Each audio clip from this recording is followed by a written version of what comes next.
Hello students, welcome to online class of United International School. बहुत दिनों के बाद ये मैं वीडियो बना रहा हूँ, बल्कि ये पहला वीडियो है और बहुत कंप्लेन आ रहा था। बहुत सारे पेरेंट्स से कंप्लेन आ रहा था कि यूनाइटेड इंटरनेशनल में क्लासेस जो नहीं हो रहे हैं। पहले तो ये सोच रहा था कि चलो अगले महीना स्कूल खुल जाएंगे, फिर अगले महीना खुल जाएंगे ऑनलाइन क्लास में। Actually I don't prefer online class.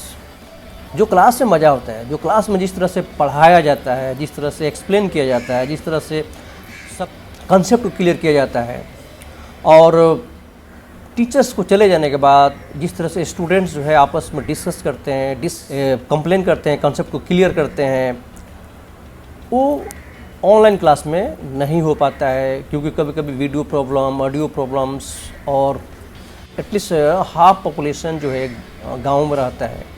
और आजकल तो नेट का बहुत प्रॉब्लम है। कहीं पैकेज ख़त्म हो चुका है, किसी का 4G मोबाइल नहीं है, कहीं नेट नहीं है, बाढ़ आया हुआ है। तो इस सिचुएशन में ऑनलाइन क्लास कहाँ तक सक्सेस होगा, आई डोंट नो। लेकिन मैंने सोचा कि चलो जिस तरह से मैं क्लास में पढ़ाया करता था, शायद कुछ वीडियो मैं डालूं जब तक स्कूल नहीं खुलता है तब तक क्योंकि एग्ज़ाम्स तो ख़ास तौर से 10th क्लास का टाइम पर होगा। उसके साथ बहुत प्रॉब्लम है, टाइम भी बहुत कम है, फिर भी हम लोग को पढ़ना है। ये जो पूरा दुनिया इस पेंडेमिक को जो झेल रहा है, कोविड-19 को, देश के लगभग सारे लोग और हमारा देश भी इससे अफेक्टेड है। चाहे इंडस्ट्रियलिस्ट हो, चाहे वो वर्कर क्लास हो, चाहे फार्मर हो, चाहे हर लोग। लेकिन सबसे ज़्यादा अगर कोई अफेक्टेड है वो हमारे देश के स्टूडेंट्स कम्युनिटी। पढ़ेंगे नहीं, समझेंगे नहीं तो एग्ज़ाम कैसा? सरकार को जीरो सेशन करना चाहिए, लेकिन नहीं कर रही है। टाइम पर एग्ज़ाम होगा तो क्या होगा? इसी में हमको रहना है, इसी में हमको पढ़ना है, तो पढ़ना पड़ेगा। अब ये कैसे पढ़ेंगे? जैसे कि आप जानते हैं कि self study the best study होता है। आपके पास टीचर नहीं है, गांव में रहते हैं, कोई ट्यूटर भी नहीं है अच्छी, कैसे पढ़ेंगे? Open your books and start study, do hard work. This is the key of success. क्योंकि अगर आप मेहनत करेंगे, जो हार्ड वर्क करता है, बुक्स से पढ़ता है, बुक्स खोलता है, मार्क्स उसी को मिलता है। जो मेहनत नहीं करता है, जो हार्ड वर्क नहीं करता है, उसको मार्क्स नहीं मिलता है। इसलिए believe in yourself, become self sufficient. How? Just by study. खोलो बुक, स्टार्ट करो, try to discover the teacher which is lie in yourself. तुम्हारे अंदर जो टीचर है ना, उसको निकालो। तुम एक खुद टीचर हो। जिस तरह से टीचर स्कूल में पढ़ाता है उस तरह से तुम खुद पढ़ो, समझो, पढ़ो, फिर मंथन करो, सोचो थोड़ी देर के लिए कि तुमने क्या पढ़ा, क्या समझा, और फिर उसको लिखो। क्योंकि ये टाइम ऐसे ही है, दूसरा कोई तुम्हें हेल्प करने वाला नहीं है। और यह अच्छा मौका भी है। You are getting the full time in your house, in your home, to study, devote entire time in your studies. और कंसेप्ट क्लियर नहीं है तो हम लोग जब भी स्कूल खोलेगा उसके लिए तो है ही। जैसे आप जानते हैं कि मेरा स्कूल घर है, वहाँ से काफ़ी दूर है, पूरा सिवान क्रॉस करना पड़ता है। सिवान में लॉकडाउन है, इम्पॉसिबल है एवरीडे जाना, और स्कूल के कैंपस में एक सेटअप डालना इम्पॉसिबल है। फिर भी I try my best to teach, particularly the SST, because it's a very lengthy chapter, but still the CBSE has reduced 30% syllabus.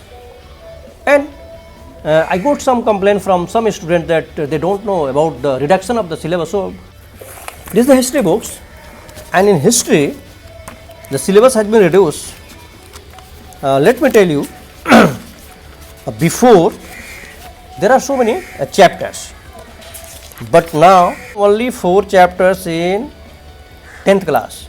The rise of nationalism in Europe, the nationalist movement in India, nationalism in India, the nationalism in India, the making of global world, and the age of industrialization. Only 4 chapters. Chapter 1, 3, 4 and 5. This is your history. And in political science, we have to study 4 chapters. Again, power sharing, federalism, political parties, and outcomes of democracy. Again, I am repeating: power sharing, federalism, political parties, and outcome of democracy. And in geography, that is resource and development, water resources, agriculture, manufacturing industries, and life lines of national economy.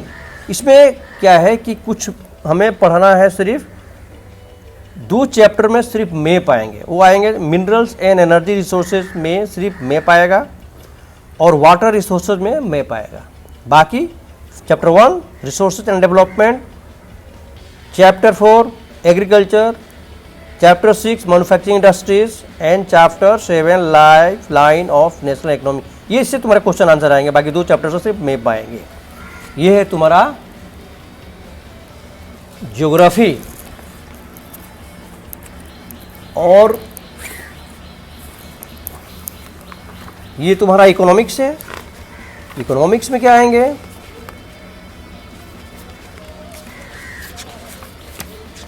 Economics में आएंगे chapter 1 development, chapter 2 sectors of the Indian economy, and chapter 3 में आएंगे money and credit, chapter 4 आएगा globalisation and the Indian economy. Only 4 chapters from economics. So write down again: development, sectors of the Indian economy, money and credit, and globalisation and the Indian economy. So this is the syllabus for SST of class 10th students. So I hope you understood.